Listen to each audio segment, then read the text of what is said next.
Hey guys, welcome back to my channel. Today we're going to be experimenting with this electric looking blue. I feel like Superwoman in this blue. Okay, so with this right here guys, it started off as a very powdered blue that I wore this summer, and I usually do that with a lot of my wig units. If I wore it in the summer, it was usually lighter, and then I take it down darker, which we've done right here. And that is just a great idea that I think, like, if you want to, get the most use out of your wig so that you're getting your money's worth, baby. Okay, so this is the unit, and what I'm going to do first is I am going to protect the knots using Got to Be hairspray. I'm going to saturate it really well. I'm going to use my blue Calore color, and I'm just going to use a small amount, just enough to do the roots, because I am going to watercolor the remaining ends of the hair just to make it easier. I want the root to be a little darker if possible. I'm just going to go in with my Calore black, and I'm just going to add just a little bit of that. You could do a test strand to see, to make sure that you're at the color that you want to be before you even get started.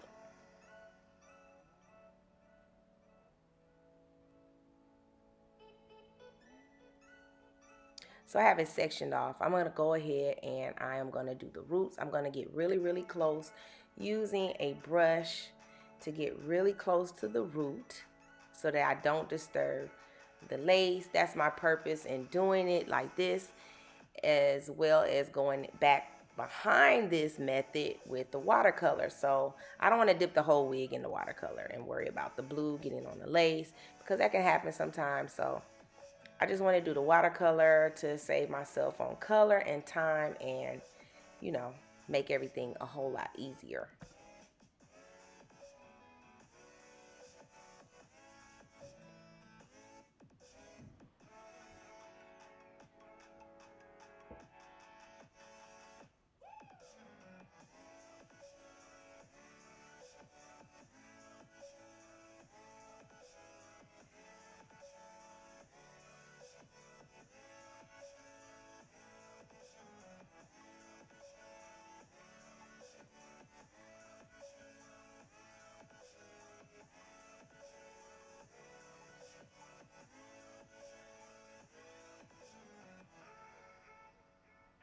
If you notice, I was very careful. I didn't get anything on the lace.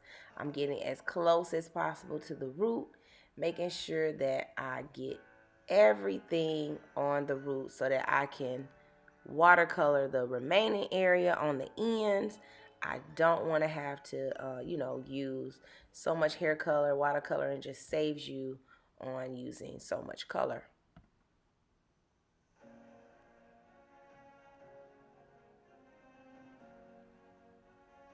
All right, so now I have my boiling hot water, and I'm going to add my color using the same color that I had before. This could be a little lighter. I didn't mind my roots being darker if possible. So I'm just going to dip everything in here, swaying it all around, making sure I get it all. This is just going to save me time and save me from using so much of my hair color.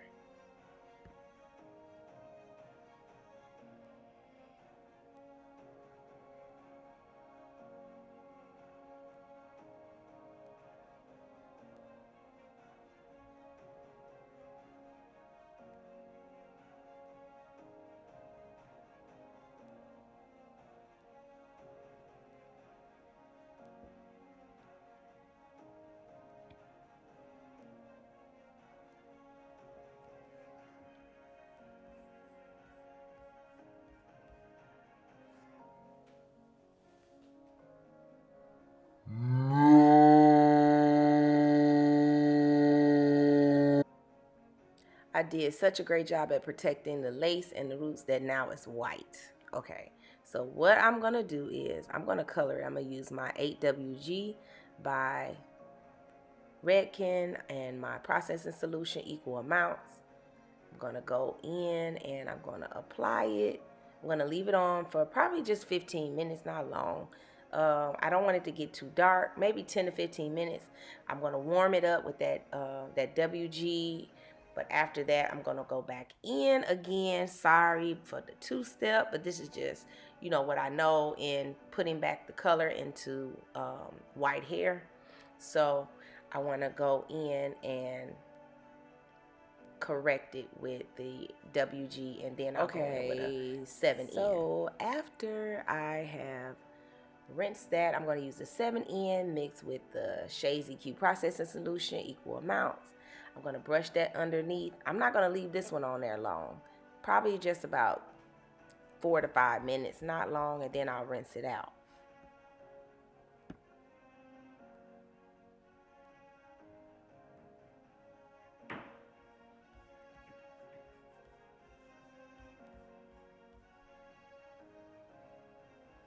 Now, sometimes I'll use my bow hold lace tint, the caramel, to give it a little bit more color and to match my skin. So I'm just going to spray a thin coat on there.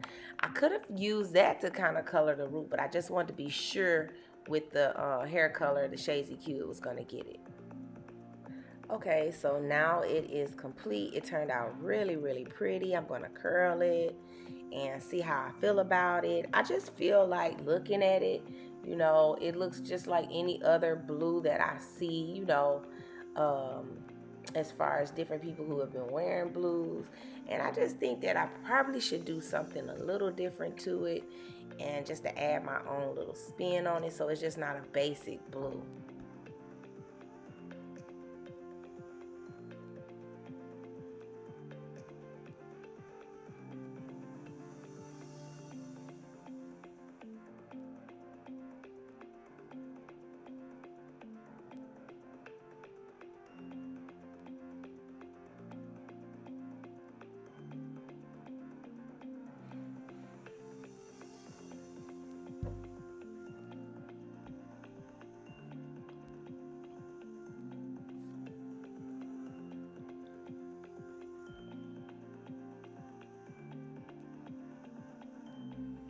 Okay, so I knew I wouldn't be satisfied with that, so I'm going in with a semi-permanent black by Vivids, and I am going to add some low lights with the black just to make it look a little different. You know, I've been seeing a lot of blues, you know, here and there, and I've never worn a blue, so I do want it to be a little different, you know, so it's not like your average just basic blue.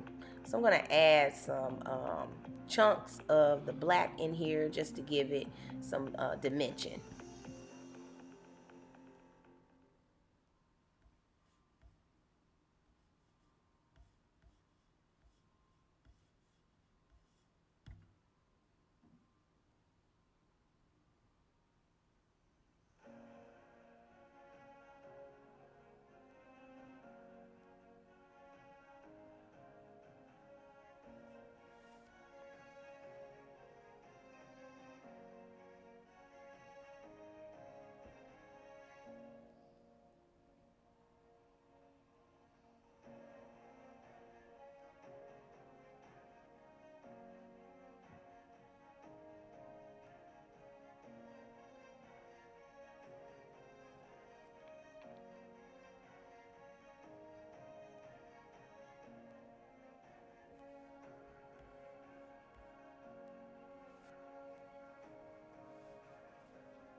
Okay, so the color came out nice. I just still feel like it looks basic. So I'm going in with a little bit of a blue Sharpie, which is a permanent Sharpie. And it's giving off a little purple, but that's cool. And I'm also able to get a little closer to the root. So if I missed anything, just trying to be careful, I can go back in with this Sharpie and make some corrections and give myself, a little bit of spice just to make it, different in what I'm going for with this blue unit.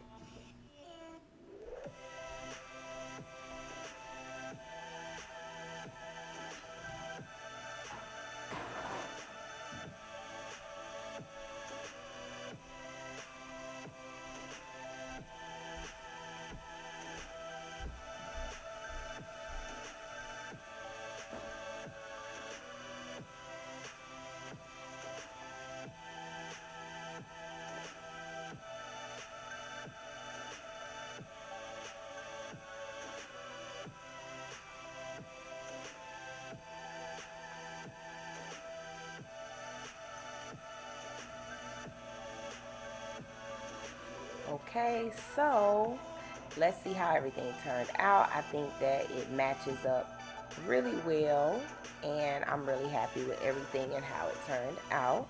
So now all I have to do is apply.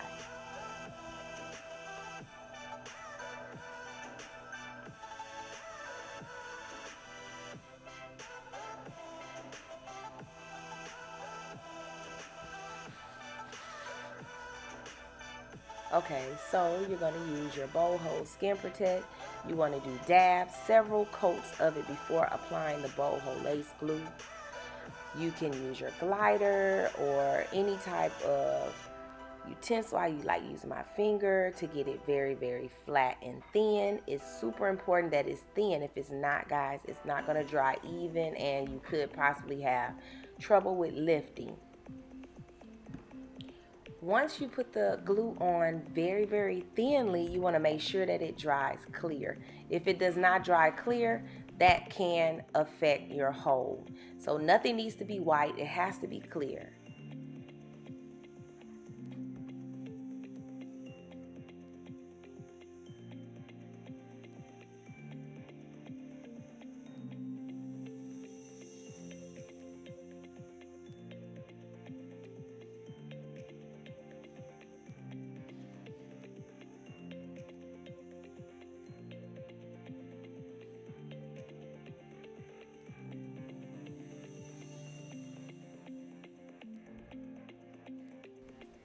Okay, so I had a couple areas where I had to go in and add a little bit of glue. You could do this with a rat tail.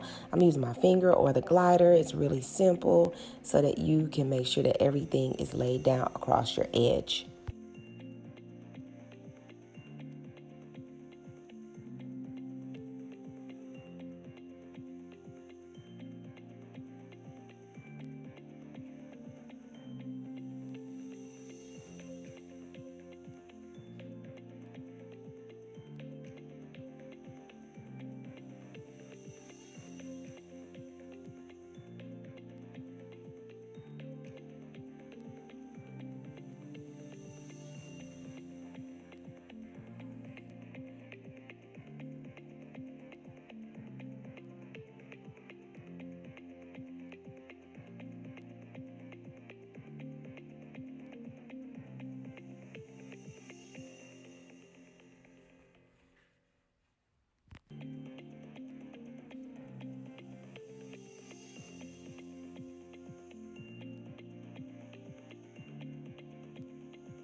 Make sure you subscribe and like below.